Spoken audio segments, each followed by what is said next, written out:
Hi, everyone. This is a Leadership with Heart podcast, and this is Heather Younger, your host. Employee experience is powered by emotions. Managers and or leaders within organizations get to choose which emotions they unleash from within the people they lead.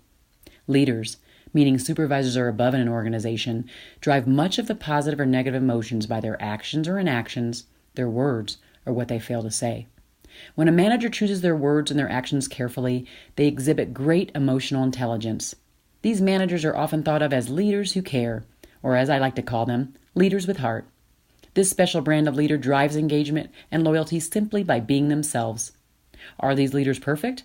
Absolutely not. It is in their awareness and sharing of some of their imperfections that we realize their brilliance. In this podcast, I ask you to see yourself in the stories my guests tell about times when they were not the best versions of themselves, but how they used their hearts to guide them to a place of deeper connection with their teams and heightened leadership prowess. Enjoy. Hi, everybody. This is Heather with the Leadership with Heart podcast, and I am really excited today to have Adam McCoy on the show with us. And he's on the show. You know, usually folks are either referred to me or I handpick them. And he's on the show because I have seen him in an outside organization and how he works with people.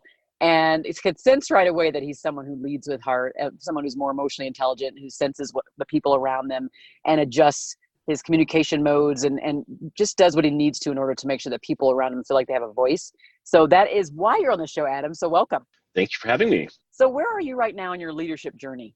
It's a great question. And what a great word. You know, I really feel like it is a journey. Would say now I've had what a great privilege of leading some teams of really talented HR folks here in the US and also internationally. And, you know, have grown a lot in that. And I would say that, you know, for me now, I'm also in a sort of a new role in my professional life, which I'm enjoying and sort of figuring out what that means for my journey, but also a big role with Mile High SHRM as the new president and figuring out what that means for my journey. You know, certainly they both have, you know, a professional feel to them, but, you know, one, I feel a tremendous responsibility, you know, when I think about my role with Mile High SHRM and making sure that we advance the HR community in Denver in the right way. And so I think those are some of the things that I think are sort of framing where I'm at in my leadership journey at this point. Yeah. Well, you know, I think in the end, it is a journey. It's an evolution.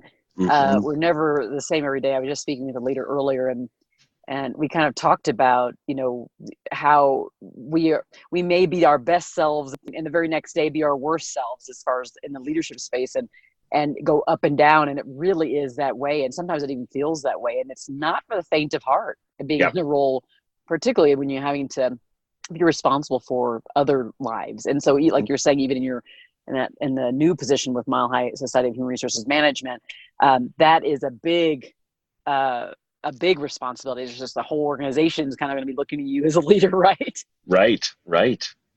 Yeah, that's good. Okay. Well, so when you think about just over the years and even currently, how do you think people would describe your leadership style? Those that you lead directly, indirectly, how would they describe that style? I think they would describe it as inclusive, very relationship based, and probably someone who drives consensus and likes to have people be a part of that journey. I think that people would say they feel like they're a part of the process. They're not often sort of dictated to, because I feel that certainly as a leader, we have a tremendous responsibility, but we also are, you know, caring and nurturing for those folks that come behind us, and just directing, so to speak, isn't necessarily equipping people the right way. So I would say that it is that. I would say it is inclusive, it's relationship based, it's very a consensus builder, and someone who will want the best for his people, regardless of the circumstance. You know, that's really a critical one right there.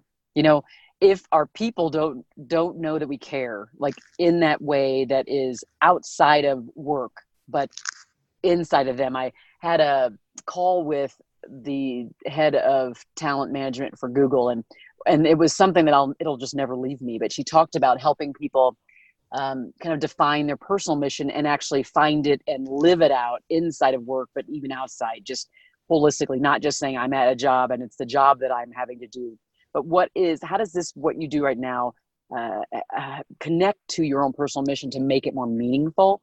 Mm-hmm. And I think that idea of the leader wanting the best for the people in any circumstance is really critical. And people know that. I mean, they know it intuitively. They can smell it out if you are asking them to do things that are not in their best interest. Yeah, and I think that there are leaders out there that take such a maybe siloed or protectionist view of their work, and they aren't actually working in their employees' best interest to grow them, to mentor them. And sometimes people have great experiences. I certainly hope that my people certainly always do, but I've also had, folks come up to me and say, Adam, I've got XYZ happening in my personal life, and this, I need, some sort of change. And, even if it is, I don't think this is going to work out for me anymore, Adam. I need your help to sort of seek something additional, seek something else. And I've seen people handle that very, very poorly. But I also think that leaders who have sort of that graciousness about them, I think it comes back to them, and I think that people who put in the time to develop those relationships with people really end up with incredibly devoted and incredibly committed teams. And I've seen it certainly happen time and time again. And I think that's something I certainly take a ton of pride in. Mm-hmm. I like that. I like that idea. I haven't heard it said, the graciousness about them. That's I like that concept. So that might end up somewhere in the title of this podcast. Whenever it's unique, I'm like, oh, I love that. Yeah. That little nugget there. Okay, so most of us, we think of like we have a drive to lead, and it comes from someplace. It could come from a couple stories or memories or our parents or something in our childhood. What is it that drives you to lead projects, lead people, lead teams? What is it that drives you? I think it's a really deeply rooted desire to make a contribution. I want to leave a lasting mark. I want people, whether it's people or, to your point, processes or projects, to be sort of wildly successful. And I get a deep sense of satisfaction out of that. So those people that come in and out of our life, I certainly feel like people come in and out for a reason, and that there's something for us to gain from each other as a part of that relationship in time. And that need for contribution, that need to have lasting relationships and to add value to people or processes or projects, I think probably sums up that drive in me. And I think that some of it certainly set as a work ethic growing up in the Midwest. And also, my mother, got her degree sort of non-traditionally, and seeing her sort of work through that process and supporting us, my brother and I, through our journeys. Both my parents are incredibly supportive, and I think that that's probably part of it as well, because I've seen what that support can feel like, and emulating that in the workplace and just in life, I think is definitely helped to frame who I am. Love that. Love it. So there are times many times, unfortunately, I can say for myself too, when we are not the best versions of ourselves as leaders, where we look back and go, like, I really wish I could erase that from my past and move forward. But it did take place. Can you tell tell me and the listeners, of a time that you can think of where you just weren't that best leader? You just weren't real proud of it. But then what did you do to come out of that, to reveal just a little bit more enlightened leader in the process? Yeah, I think that I can recall a time when I had a large team, and there was some. It was a particularly high stress time. We were going through some organizational changes, both inside of HR and also in the business units that we supported, and there was a lot of stress flowing down from higher levels. And I look back and I feel like, and it sort of gets to the relationship side that I spoke about earlier and adding value and things. And I feel like I didn't do the job I could have to help lead the team through it in the best way. I think there was some, collateral damage as that process sort of wound its way forward. And I would have liked to have done a better job to, I think, a couple things. Make sure that the team was more well informed about what was happening, and not only what they were seeing, but what they weren't seeing. I'm not sure that I was even that eyes open on it, because it was such a difficult time. But I think that sometimes those high stress moments can cause us to kind of recoil almost, like we retrench, I would say. I'm definitely conflict averse I think all of us are, probably to some degree. I'm definitely a amiable, harmonious guy, and I think that I probably had my rose-colored glasses on for too long.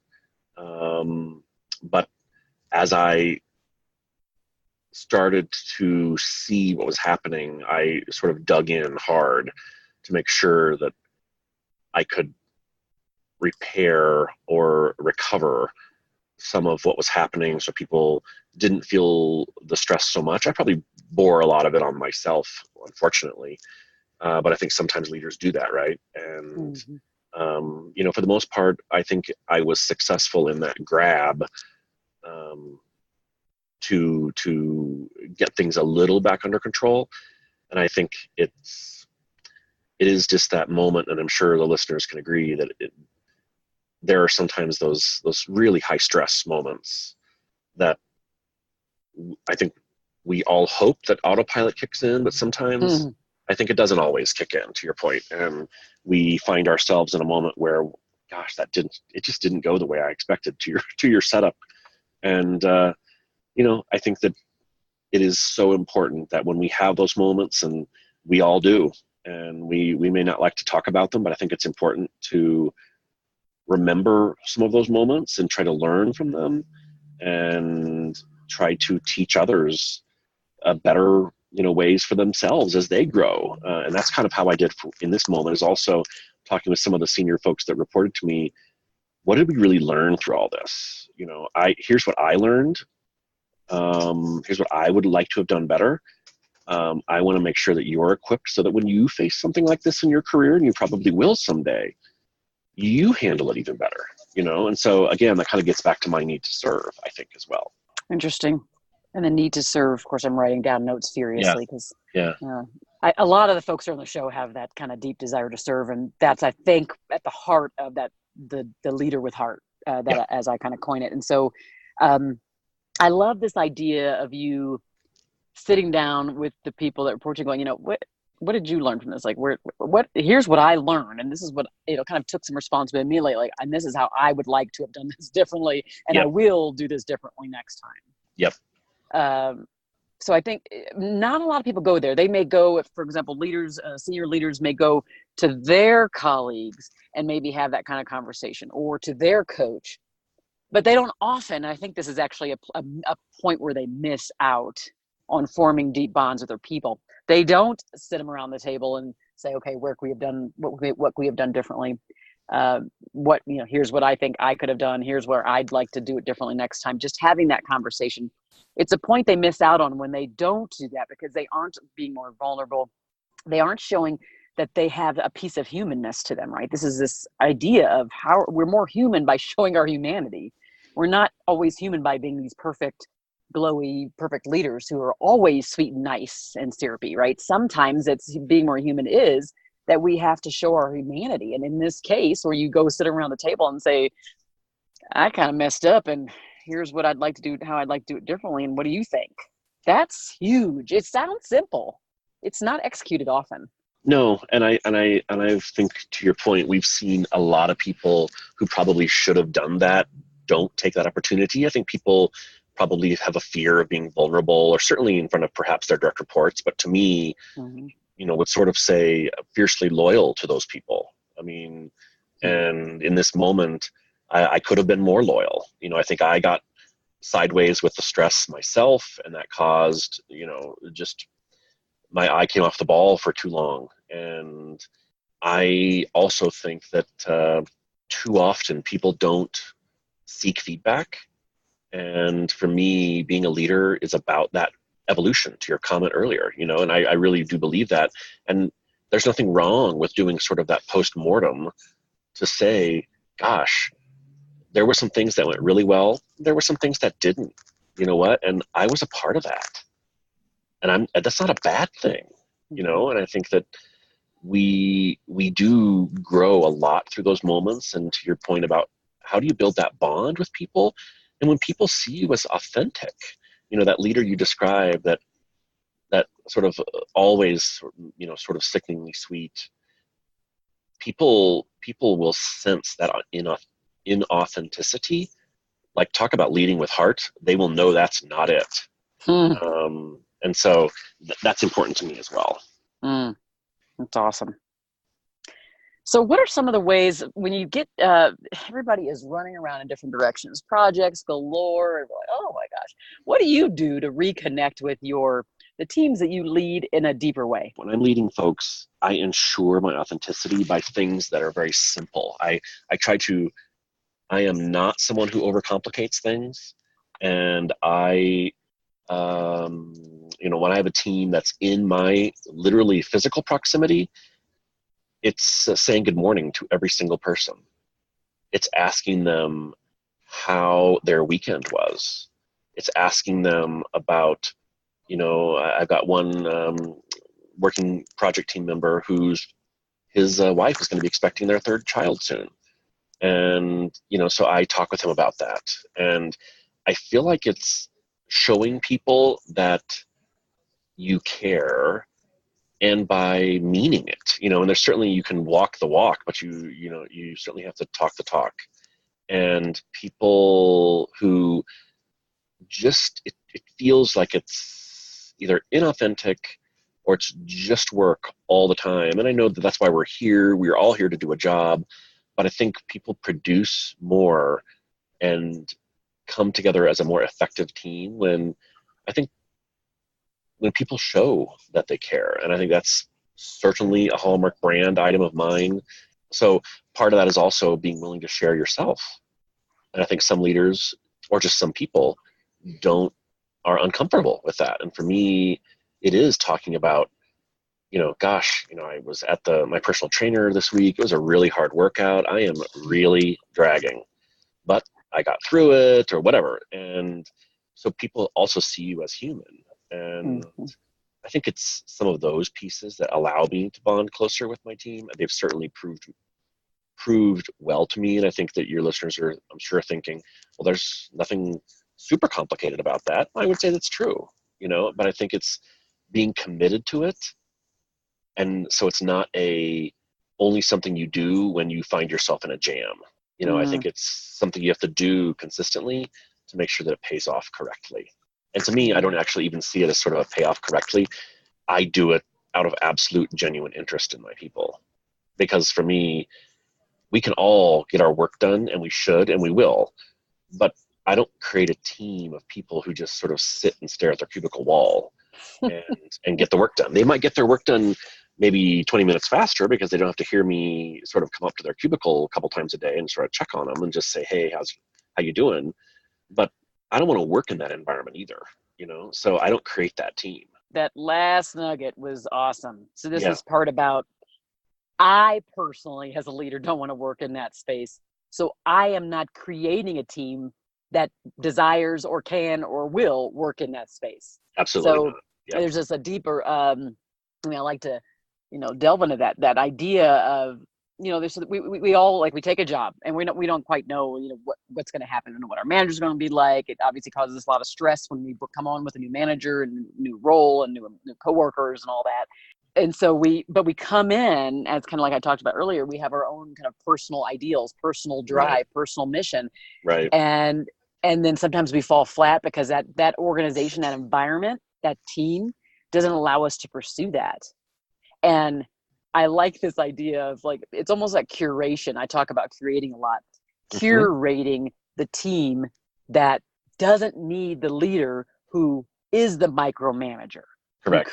Curate the team Yep. who is self-driven and all this. So it's an interesting concept, but I definitely love it. It's something for me to based on, I think, on that thought.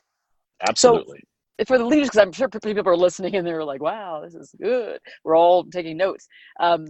What would be kind of like that last nugget? If there's a leader out there that's struggling in their space, they're struggling, and they're just, I don't know, they might just be at a tough point. What pearl of wisdom may you leave them with today? What would be maybe that one last thing you'd want to leave them with that would help them get past it? Yeah. I think that if someone is struggling, I think a word that immediately jumped to mind, kind of through your setup for the question, is the word relax. I feel like so much of this, we put so much pressure on ourselves, and our organizations are putting pressure on us too. And you know what? At the end of the day, the work will get done. The team will perform. Processes will take place. All of those things can be changed over time. They can't all be changed in a day.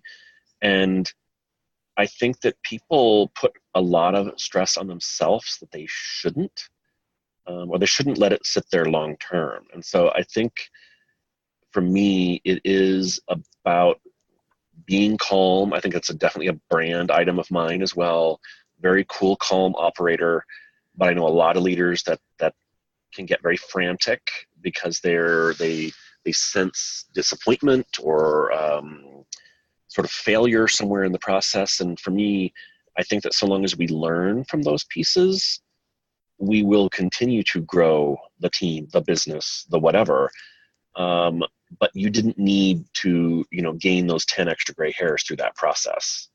So for me, I really do, and I've counseled and mentored folks a lot over the years, and I've definitely sort of asked folks to take that step back, to relax, to ask themselves if they're really ultra stressed and they're sort of scared about something, what's the proof? What's the proof? Are you making a rational observation, or is this something that's just stuck in your head? And so I think that's sort of what I would leave folks with. People have it in them, and the listeners, I'm sure their heart is a deep part of themselves. And staying true to that and just taking that moment to breathe, relax. You can plan more effectively when you aren't whipped up with that extra emotion. You need to channel it appropriately, of course, but that's I think that's how I would sort of end it today. Awesome. And that's really kind of like this idea when we think of emotional social intelligence, that's emotional self-management. You're saying, yes, there's all this stuff that could be building up. There are all these expectations, but I'm choosing to regulate how I respond to this in an emotional way. I'm choosing it. I love that. Yeah, I just love it. I love it. So what this says for those listening is that we do have a choice, right? So we have a choice. I talk about emotions and how we leave other people feeling, but we also have a choice about how we respond to our own feelings and then reveal that to the world. So Adam just brought that just beautifully and clearly out to all of us in that clear example. So I really appreciate that. And hopefully those who are listening gathered a lot of insights from this talk with Adam. He is a gold mine. I'll probably end up having him back at some point, and we'll dive deeper into some of these concepts. So if you are listening and you found this episode to be great, or any of the other ones, please do rate it and review it on iTunes or wherever you listen. We're on about 25 different platforms. And the idea here is to continue to have conversations with emotionally intelligent leaders who can share insights, not by being perfect, right? But by having that journey, that leadership journey that has the ups and the downs, and then we can learn from that and see how they come through it. So thank you for listening to the show. hopefully you can come away with some great stuff. And again, just make sure that you rate and review it. We want to make sure more people are listening in, and they do that when you go ahead and put your voice out in the world about the podcast. So thank you for joining the show. Thank you for listening to the Leadership with Heart podcast. You can grab the show notes by visiting customerfanatics.com. And don't forget to subscribe to our newsletter.